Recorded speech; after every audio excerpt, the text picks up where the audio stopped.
दोस्तों, आज का विषय है क्या सत्यवादी, दानी, धर्मी, ज्ञानी, विवेकी महापुरुष भी कभी कभी माया के जाल में फंसते हैं।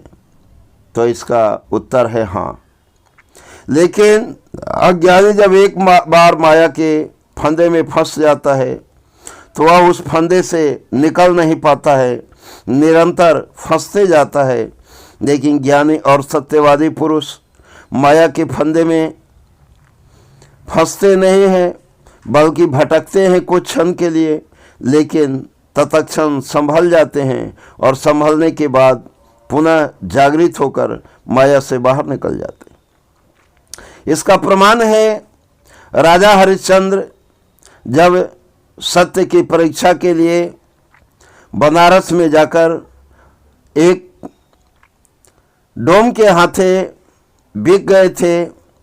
श्मशान पर आधा कफन और ₹1.25 लेने के बाद ही मुर्दा जलाने की अनुमति थी।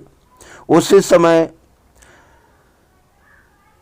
भगवान की मर्जी से उनकी परीक्षा लेने के लिए एक सर्प ने उनके पुत्र को डस लिया था। उनका पुत्र कुछ क्षण के लिए मृत घोषित हो गया था और उनकी पत्नी सभ्या जब दहाड़े मार मार कर रोती हुई श्मशान में पहुंचती है तो उस समय राजा हरिश्चंद्र इतने विकल बेचैन हो जाते हैं, इतने माया में फंस जाते हैं कि कहते हैं हे ईश्वर, न मालूम यह कौन सी अभागिन नारी है, यह कौन सी स्त्री है जिस दुखियारी से मुझे आज टैक्स देना पड़ेगा।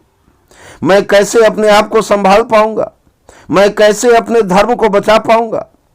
अगर मैं इसे ₹1.25 और आधा कफन नहीं लेता हूं तो मेरा धर्म चला जाएगा, क्योंकि मैं मालिक की आज्ञा का अवहेलना करूंगा और मेरे सीने में इतना जोर नहीं है, मुझ में इतनी हिम्मत नहीं है कि इस अभागिन नारी से मैं यहाँ की मजदूरी ले सकूं। और इससे बचने के लिए उन्होंने एक उपाय सोचा। उन्होंने अपने आंखों पर कपड़े की पट्टी बांध ली।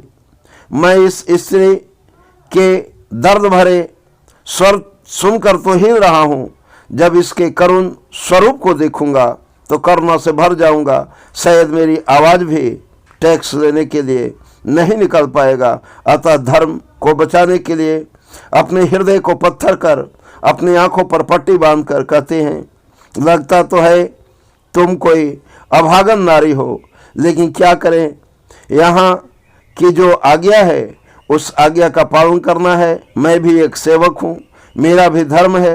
अतः मेरी धर्म की रक्षा करते हुए हे अनाथ स्त्री, हे दुखियारी स्त्री, तुम मुझे आधा कफन और ₹1.25 प्रदान करो और अपने पुत्र को जला डालो। जैसे ही वे सभ्या के सामने हाथ फैलाते हैं, सभ्या कुछ आवाज़ से और कुछ उनके हाथ में चक्रवर्ती के चिन्ह को देखकर दहाड़ मारकर रोने लगती है। हा प्रभु, हा नाथ, हे स्वामी, हे प्राणेश्वर, ये आप ही का पुत्र रोहिताश्व है।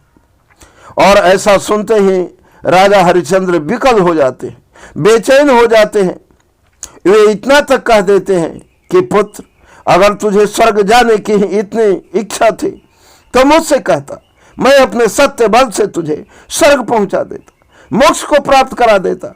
हे पुत्र, तुम्हारे लिए मैंने राजपाट, धन, खजाना सब कुछ त्याग दिया और आज तुम मेरा साथ छोड़ दिए। यह बताता है कि राजा हरिश्चंद्र भी माया के प्रगाढ़ जाल में फंस गए थे। लेकिन कुछ ही क्षणों में अपने आप में उनके मन में जो सत्य था वो प्रकट होता है और याद आता है, नहीं, मैं राजा हरिश्चंद्र हूं, मैं राजा हरिश्चंद्र नहीं हूं, मैं सत्यवादी हरिश्चंद्र हूं।